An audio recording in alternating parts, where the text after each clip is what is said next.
All right. So custom paywall actions are a feature built into Superwall that allow you to extend the functionality without having to build everything in Superwall, but also allow you to extend things into other core aspects of your product that you might have. So again, Jordan's our developer advocate. I'm the head of customer growth, and today we're going to cover use cases for when you might want to extend that functionality of your paywall, implementing custom actions and code examples from Jordan. Then I'll show you guys how to actually add them in the editor itself. So custom action use cases. Here's just a couple examples when you might want to use this, but it's really flexible and you can use it anytime you want. So for example, like I might want to know when a user, I might want to trigger a haptic or a sound effect when someone switches plans or select taps a different feature. So like there are definitely times like if your onboarding experience uses a lot of haptics, or for example, like gaming apps use a lot of sound effects. Like you might want to trigger them based on like tap behaviors, things like that. So you can add those.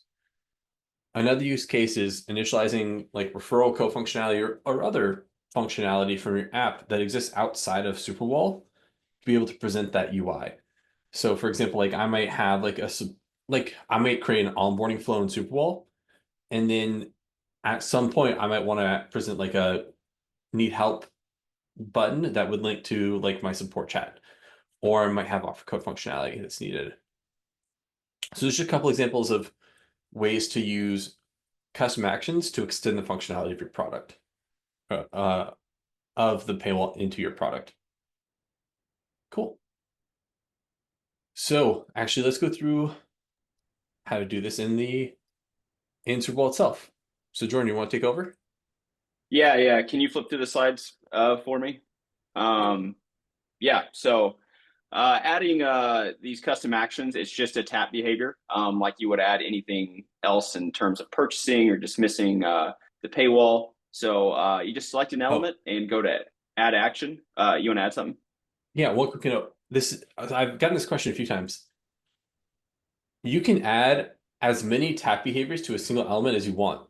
So this is a cool thing. You can stack them. So I can have like a custom action and a purchase, and then also some other action that also is built in that some one thing. I don't know if you cover that later, Jordan, but I want to make sure that's clear. Yeah, yeah, we actually have an example of that. So we'll get to Cool. see that in action. Awesome. You add the action, you choose custom action, pretty self-explanatory there. And then you name it. So these are all string-based actions. And so whatever your standards are for handling these things in code, whether it's camel case, snake case, whatever, you'd name it appropriately, hit done, and at that point you're all set. And I actually want to go through and show you some code samples. So one of these too is from an app we have in production that I do that you can try out too later if you want. The app is called Scores for NCAA Sports. And if you open the paywall, you'll see one of these examples I'm about to show. But handling custom actions all is going to work through the Superwall delegate. The Superwall delegate's a pretty important piece of our SDK. So if you're new to using Superwall, I have documentation for that that I wrote pretty comprehensive, shows all the things you can do with it.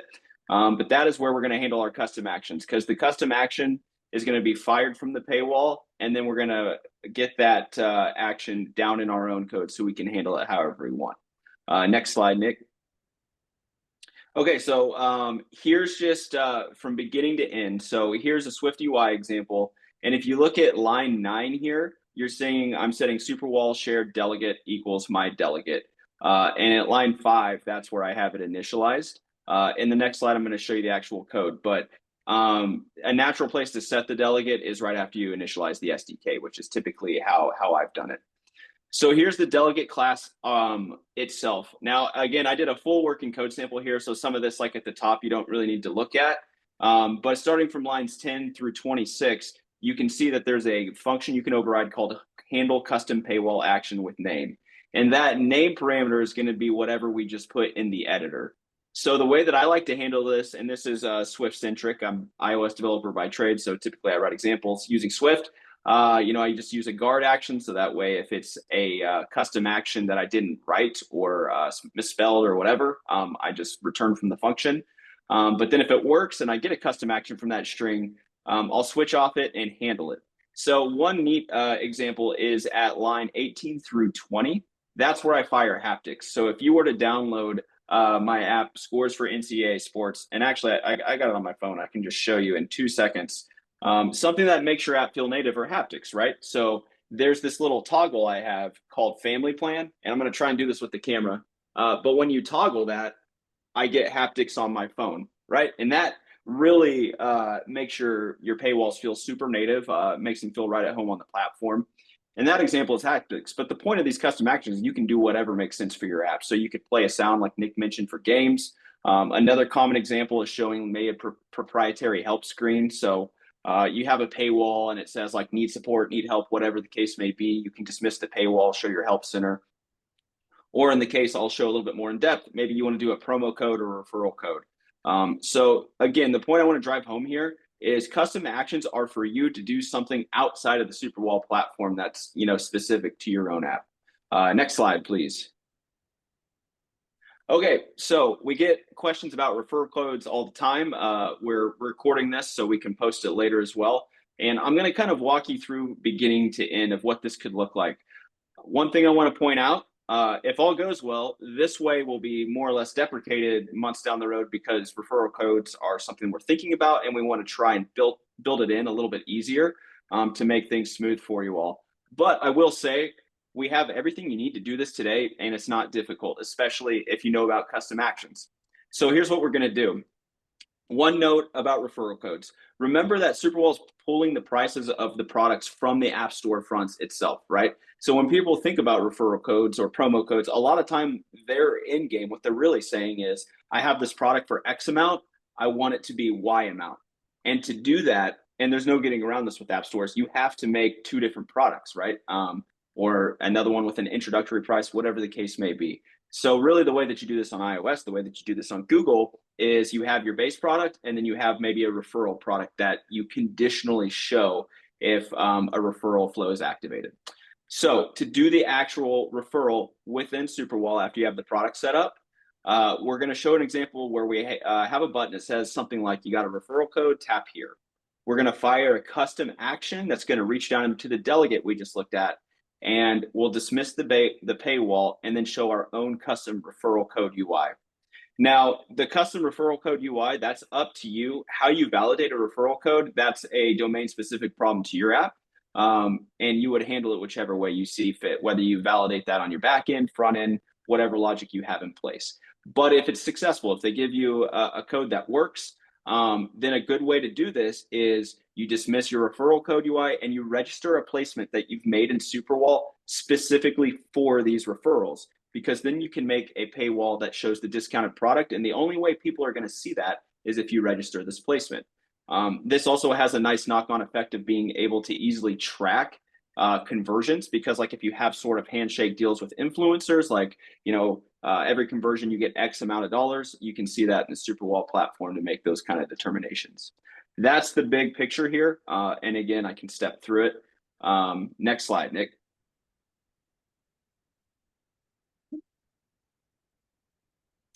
Oh, cool. This I put in just to show you that you can make a campaign just for referrals. That's all I wanted to show here. So you can kind of have it sectioned off a bit easier. And Nick, if you ever have any ideas or feedback on any of this, you can jump in at any point too. But just quick note on campaign organization. I think this is great. We usually see our customers using best practices where we have a campaign for onboarding, campaign for my in-app or gated features, and then a campaign for referrals. Exactly. Yeah. Yeah. Because you're going to want to use those charts to break it down and see which ones convert. Okay. So here's the actual code. So again, this is going to run through our Superwall delegate. Here's our handle paywall or handle custom action. And if you look at lines 18 through 20, that's the custom action to trigger a custom referral flow. So all I'm doing, and again, this is specific to your app, but in Swift UI, I would just dismiss the current paywall and I'll show that tap action. This is going to fire and it's going to show my referral redeem view. Now lines 26 through 30, you can see that I'm also using a technique called placement parameters, which means it's almost the opposite of custom actions. Custom actions, you're sending something down from a paywall to your app. With placement parameters, you can send something from your app to your paywall. So here I'm saying the influencer, air quotes influencer, it's a silly example, as just my name. So that way when they open the paywall, we can kind of customize it with that too. But you see how I'm registering that placement, and that referral placement is part of that referral campaign. So everything is sectioned off very neatly for this to only work for the referral flow. And I should note again, Swift UI logic here, that register call is what would happen if the referral code was validated. Go ahead and next slide, Nick. Okay, so let's walk through it beginning to end, starting left to right. We've got 4 steps here. So on the left side, those 3 black log buttons, those register placements in Superwall, right? We're saying those are a paid action. And so if we're not pro, we're going to get the paywall and the second one from the left. And I don't know how crisp the stream is, but you can see that referral code button in the very top left. That's going to do 2 things. There's 2 tap actions on that. One is to dismiss the paywall. Like Nick mentioned, you can stack as many paywall actions as you need, or tap actions. And the second one, it's going to send the custom action called referral, which is going to go down to that delegate. We respond to that, and then over on the third one, you can see there's that custom referral code interface I made. They enter in the referral. It works. That screen dismisses. And again, we registered a placement in Superwall just for referrals. And that's where we get this paywall that shows the discounted product only on that paywall. And this paywall only shows when the referral occurs. And you can see also, you can put something customized. I have that claimed code from Jordan. That's where that placement parameter functionality came in. So next slide, Nick.